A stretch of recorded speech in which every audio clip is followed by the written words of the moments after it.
Hello guys, welcome to the Sakshi cooking. तर आज मी काय बनवलंय, मी बनवलंय सुरमई फ्राय, एकदम क्रिस्पी आणि त्याच्यासोबत बनवलंय झणझणीत लाल रस्सा, ते पण बोंबीलचा। तर चला पाहूया रेसिपी। तर मी त्यासाठी 2 टोमॅटो घेतलेले आहेत, 1 मोठा कांदा आणि थोडेसे लसूण, अद्रक, कोथिंबीर आणि आपला नारळ।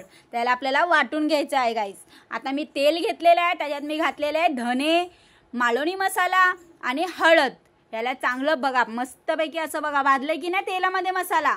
आता याच्यात आपल्याला वाटलेला वाटण त्याच्यात टाकणार आहे आणि आता त्याला मस्त मिक्स करून घ्यायचं आहे गाईस। आणि याच्यात मी मीठ घातलेलं आहे आणि याला हलवून आपल्याला झाकून ठेवायचं आहे, कारण की हे मस्त मसाला भाजायला पाहिजे। तर मी झाकलं याला। आता मी 7 मिनिटाला भाजणार आहे स्लो याच्यावर।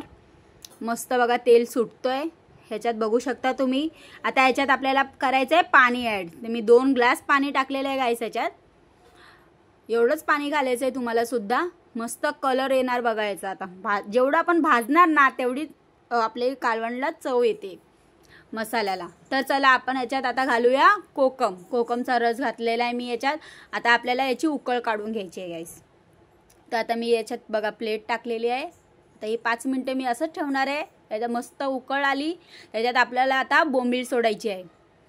बघा मस्त व्हाईट मी बोंबील आणलेली मार्केटमधून, एकदम फ्रेश।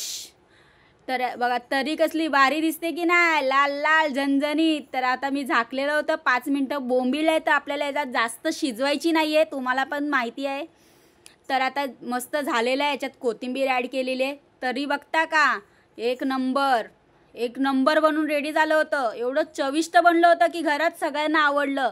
तुम्ही सुद्धा ट्राय करा घरामध्ये। जर तुम्हाला माझी रेसिपी आवडत असेल तर प्लीज सबस्क्राईब, फॉलो, शेअर करायला विसरू नका गाईस। तर चला, मी याच्यासोबत बनवलं होतं सुरमई फ्राय। तर सुरमई फ्राय करण्यासाठी मी हळद, मीठ आणि आपलं मालवणी मसाला आणि कोकमचं गाळ आणि आलं, लसूण आणि कोथिंबीरचा पेस्ट करून घातला होता मी याच्यात।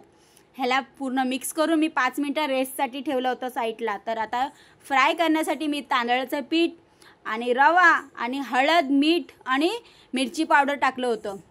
त्याच्यात आपल्याला तेलामध्ये कढीपत्ता टाकायचा ना गाईस। हो, कढीपत्ता एक नंबर चव येते हां सुरमईला।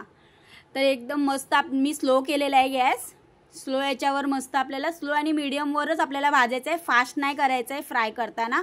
मग ती मच्छी एकदम क्रिस्पी तयार होत नाही आणि आतून कच्ची राहते। मग बघू शकता एक नंबर। याला एकदम कडक मस्त असं खाताना ना आवाज येत होता करम कुरुम, एवढी भारी तयार झाली होती मच्छी। बघू शकता किती छान मस्त कलर आलेला आहे याला। आणि जे आपण घातलं होतं ना त्याची चव तर एक नंबर लागत होती याच्यामध्ये। तुम्ही सुद्धा घाला घरामध्ये, खूप भारी मस्त लागता। तरी आपलं असं झालेलं आहे, बघू शकता किती भारी बनून रेडी झालेली आपली सुरमई। मस्त लिंबू टाका आणि खावा, चालू व्हा। तर तुम्हाला कशी वाटली माझी रेसिपी? जर तुम्हाला आवडली असेल माझी रेसिपी तर प्लीज सबस्क्राईब आणि फॉलो करायला विसरू नका। मी तुमची साक्षी कुकिंग। तर मी अशीच भारी रेसिपी आणत राहील। थँक्यू बघण्यासाठी। Bye bye.